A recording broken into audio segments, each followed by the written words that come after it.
টুকরা টুকরা করে মানুষের হাতে বন্টন করবা, তোমার নাকের মধ্যে গ্রাম চলে আসবে। এই গ্রাম দেওয়াটা একজন ওমরের বিবির জন্য আমি বৈধ মনে করি না। সুবহানাল্লাহ। এটা গরিবে গ্রান, আতর খুশবু, এটা তো গ্রান শোনার জন্য দিছে। তো তুমি যখন এগুলা এই আতর বিতরণ করবা, এই ওদের চাকাগুলা ভাঙ্গিয়া ভাঙ্গিয়া মানুষের সামনে বিক্রি করবা, তো এই গ্রান ছিটা দেবো না? তো এই গ্রানটা তোমার নাকে অনায়াসে আইসে দেবো না? তো রাষ্ট্রীয়ভাবে অন্য দেশ থেকে গরিবের জন্য রিলিফের মাল হিসাবে এগুলা আমার দরবারে দিছে। এখন তুমি আমি রাজা, আমার বিবি হইয়া এই গ্রান টানে সুইঙ্গা নিবা, তো এইটা হেদের হক নষ্ট হয়ে যাবে না? তো সুতরাং তুমি বিলি করবে না। জোরে কোন সুবহানাল্লাহ।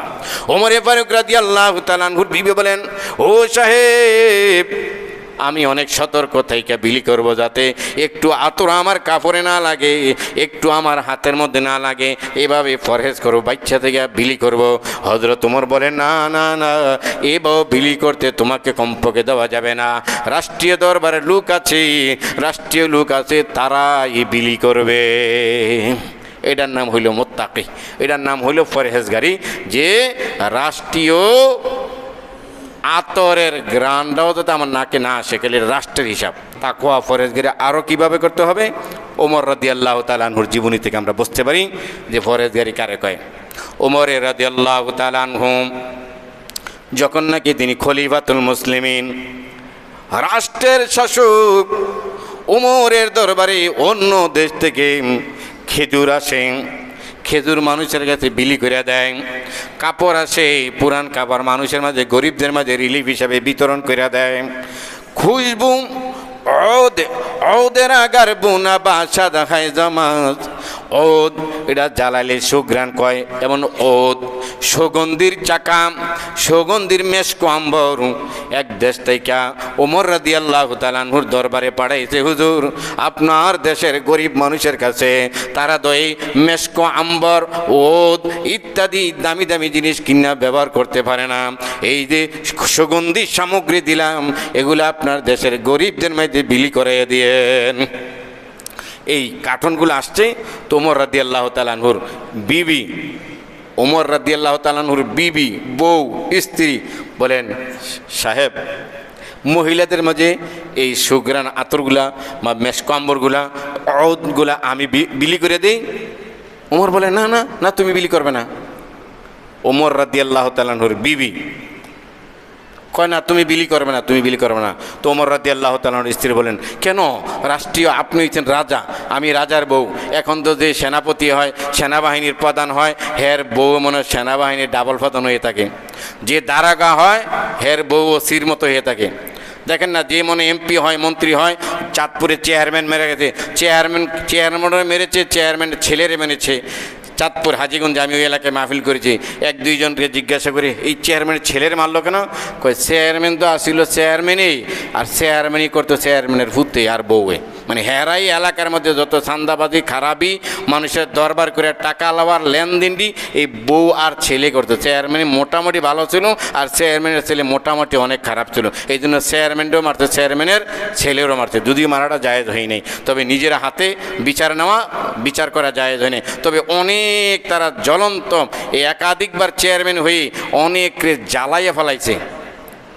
দরবার করতে 20,000 টাকা দেওয়া লাগবে, অবৈধ দরবার বৈধ করে দিছে, বৈধ দরবার অবৈধ করেছে। মেলে জিতে হে 20,000 টাকা হেরে ঠকাইছে, হেস্তনস্ত করছে। নিজের দেখছে নিজের দলের লোক এটারে যে কোনোভাবে প্রোডাকশন দিয়ে জিতাইছে, মেলে জরিমানা লইয়া দিছে। আর যে জিতুনের কথা অরিজিনালি হে অসহায়, হের দল করে না, ওই দলে থাকলে সঙ্গী, দলে না থাকলে জঙ্গি। চাইতে গেছিলাম অধিকার, হইয়া গেলাম রাজাকার, এমনের মতো আর কি। নিজের দলের ওইটারে যে কোনো পর্যায়ে মেলে জিতাই দিছে, আর নিজের দলের না, ওইটারে যে কোনো পর্যায়ে হেস্তনেস্ত করেছে। এরকম জুলুম যারা যেই চেয়ারম্যান, যেই মেম্বার, যেই এলাকার নেতারা করছে, তারা তো বোরকা পালাইতে পারবে না, কারণ এলাকার যে তারা জ্বালাই ফেলাইছে। তারা মরলে এলাকার মানুষ আলহামদুলিল্লাহ কয়, মিষ্টি বিতরণ করে মিলাদ পড়ায়। অনেক দুঃখী এরশাদ শিকদার যে মরেছে, মানুষের মিষ্টি বিতরণ করেছে, মিলাদ পড়েছে, কারণ সে ওই এলাকার, খুলনা এলাকার বারচিডির ভালো ভালো যেই বোরকাওয়ালি সুন্দরী সুন্দরী মহিলাদের অনেক মেয়েদেরকে সে দর্শন করে মেরে খুলনার রূপচা সাগরে বাসাইছে। জোরে কর নাউজুবিল্লাহ। অনেকের একটা সুন্দর বাড়ি করেছে, এইটারে কোনো না কোনো লোকের মাধ্যমে এইটারে তার আয়াত্তে নিয়ে নিছে, জুলুম করে তার নামে লেখাই নিছে। তো এই আত্মীয় স্বজন তারাদের একটা খুব যে একটা মানে মনের দুঃখ বেদনা বলতেও পারে নাই, সইতে পারে নাই। যেই মারা গেছে 20 কেজি জিলাপি দিয়ে মিলাদ ফরাইয়া মনের একটু সান্ত্বনা দিচ্ছে আর কি। আমরা এমন ত্রাস আমাদের মাঝে আমাদের আত্মীয় স্বজন না হোক যে মহল্লায় সে মারা গেলে, সে পালিয়ে গেলে যাতে কেউ মিলাদ না পড়ায় বা আলহামদুলিল্লাহ না বলে, অত মরে গেলে বা অসুস্থ হলে সবাই যে বলে আহারে এই লোকটা না আমাদের, এই যে আমাদের সাবেক সেক্রেটারি সাহেব মারা গিয়েছে, সাবেক সেক্রেটারি সাহেব যে মারা গেছে এই মহল্লায় তো আমি 5-6 বছর, অনেকে আমার কাছেও বলছে আর অনেকের কাছে বলছেন যে আরে উনি কত ভালো ছিল, গরিবের সহায় ছিল, মসজিদ মাদ্রাসার জন্য এলাকাবাসীর জন্য অনেক সহযোগিতা করতো, ভালো বুদ্ধি দিত, কোনো একটা ঝগড়া নিয়ে ওনার কাছে গেলে উনি যেত রাত জায়গা হইলে এটার মীমাংসা করাই দিত, মানে কেউ তো টাকা খায় নাই। এই যে একটা সুনাম, আজীবন মইরা গেছে গা, তারপরে সুনাম নিয়ে কবরে গেছে। আমি চাই আরাফাতনগরবাসী সকলে এমন সুনাম নিয়ে কবরে যাবেন, কারোর কারণে যাতে মানুষ না বলে এরা ক্ষমতা আইছে জ্বালাইয়ে ফেলাইল, ওরা ক্ষমতায় থেকে চলে যাচ্ছে জ্বালাইয়া গেল, এরকম যে কথাটা যে আমার জন্য আপনার জন্য, আপনি সবার কথা চিন্তা করেন, নিজে নিজেকে বাঁচান, আপনাকে আপনি হেফাজত করেন, আপনি তাকওয়া করেন, পরহেজগারি করেন।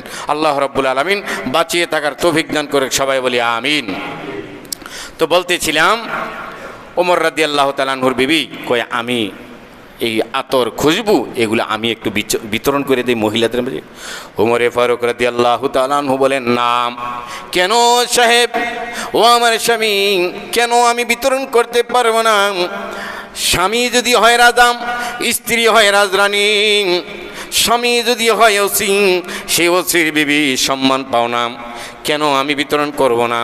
ওমর রাদিয়াল্লাহু তাআলা আনহু বলেন তুমি যখন এই আতর, তুমি যখন ওদের চাকা এই চাকু দিয়া ছুরি দিয়া কাইটা কাইটা টুকরা টুকরা করে মানুষের হাতে বন্টন করবা, তোমার নাকের মধ্যে ঘ্রাণ চলে আসবে, এই ঘ্রাণ দেওয়াটা একজন ওমরের বিবির জন্য আমি বৈধ মনে করি না। সুবহানাল্লাহ। এটা গরিবে ঘ্রাণ, আতর খুশবু এটা তো ঘ্রাণ শোনার জন্য দিছে। তো তুমি যখন এগুলা এই আতর বিতরণ করবা, এই ওদের চাকাগুলা ভাঙ্গিয়া ভাঙ্গিয়া মানুষের সামনে বিক্রি করবা, তো এই গ্রান ছিটা দেবো না? তো এই গ্রানটা তোমার নাকে অনায়াসে আইসে দেবো না? তো রাষ্ট্রীয়ভাবে অন্য দেশ থেকে গরিবের জন্য রিলিফের মাল হিসাবে এগুলা আমার দরবারে দিছে।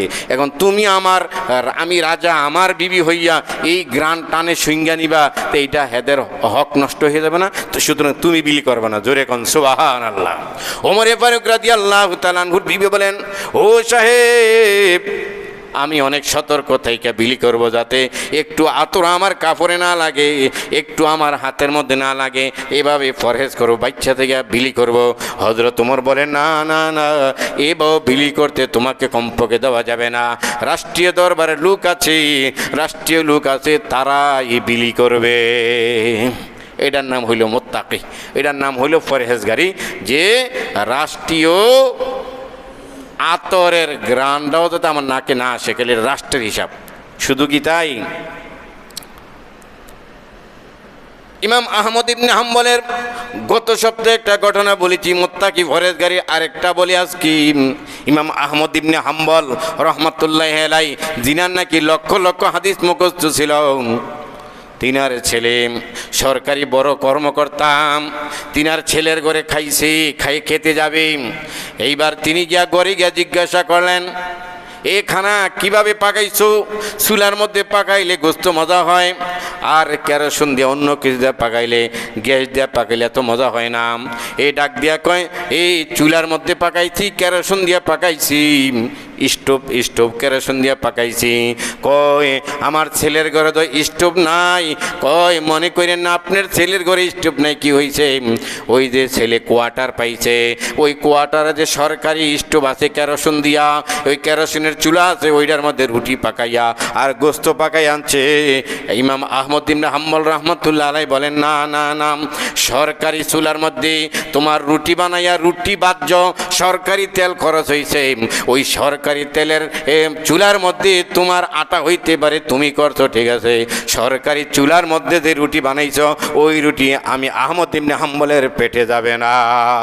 সুবহানাল্লাহ। এখন রাষ্ট্রীয় গাড়ি, রাষ্ট্রীয় তেল, ড্রাইভারের সহ আবেদ আলী হাজার হাজার কোটি টাকার মালিক। না জানি ওই ড্রাইভারের বাম পাশে ডাইন পাশে যে বসা ছিল চেয়ারম্যান সাহেব, উনি জানি আরো কয় হাজার কোটি টাকার মালিক। সুইস ব্যাংকে, বিশ্ব ব্যাংকে জানি কত হাজার কোটি টাকা জমা করে রাখছে। আল্লাহ হেফাজত করে, সবাই বলি আমিন।